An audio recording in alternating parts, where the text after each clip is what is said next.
নবদ্বীপের অধিষ্ঠাত্রী লৌকিক দেবী পোড়ামাতা। দেবী জাগ্রতা এবং নিত্য পূজিতা। অধিষ্ঠিত কোনো মূর্তি নেই। দুটি ইটের উপর সংস্থাপিত ঘটে দক্ষিণা কালিকার ধ্যানে দেবীর পূজা আরাধনা সম্পন্ন হয়। দেবীর কোনো মন্দির নেই। বটবৃক্ষমূলে প্রতিষ্ঠিত আছে দেবীর ঘট।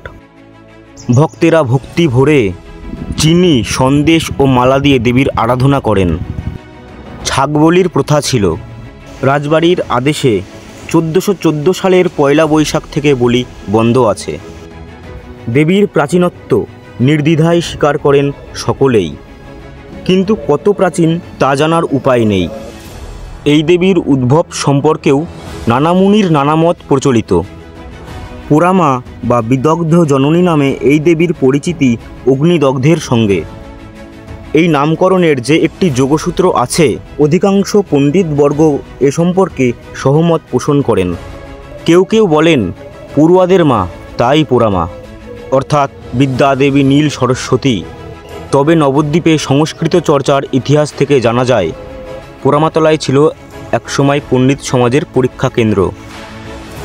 নবদ্বীপ পূর্ব ভারতের শ্রেষ্ঠ শিক্ষা কেন্দ্ররূপে প্রতিষ্ঠা অর্জন করায় নবদ্বীপের খ্যাতি সমগ্র ভারতবর্ষের বুকে ছড়িয়ে পড়ে, যার ফলে দেশ বিদেশের নানা জায়গা থেকে বহু মানুষ বিদ্যা শিক্ষা লাভের জন্য নবদ্বীপে হাজির হতেন।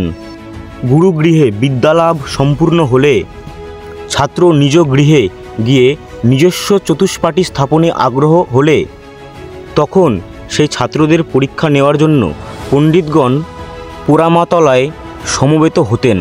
পরীক্ষা গ্রহণের বিষয়ে নবদ্বীপ বিশ্ববিদ্যালয়ের বৈশিষ্ট্য ছিল একটু আলাদা। পরীক্ষার পূর্বে প্রশ্ন নির্দিষ্ট থাকিত না। পুস্তকের উপরে একটি লৌহ সূচ বা কাঠের শলাকা রেখে তার উপরে ভারী বস্তু দিয়ে আঘাত করতেন। এর ফলে সূচের মাথাটি পুস্তকের যে পাতায় গিয়ে ঠেকত, সেই পাতা থেকেই ছাত্রদের প্রশ্ন করা হতো। এই পদ্ধতিকে শলাকা বেদ প্রণালী বলা হতো।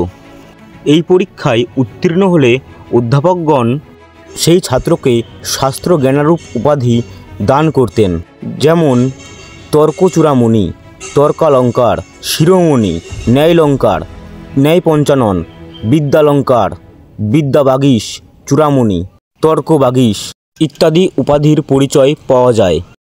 প্রতি বছর নবদ্বীপবাসী সরস্বতী পুজোর দিন অঞ্জলি দিতে পোড়ামাতলা প্রাঙ্গণে উপস্থিত হন।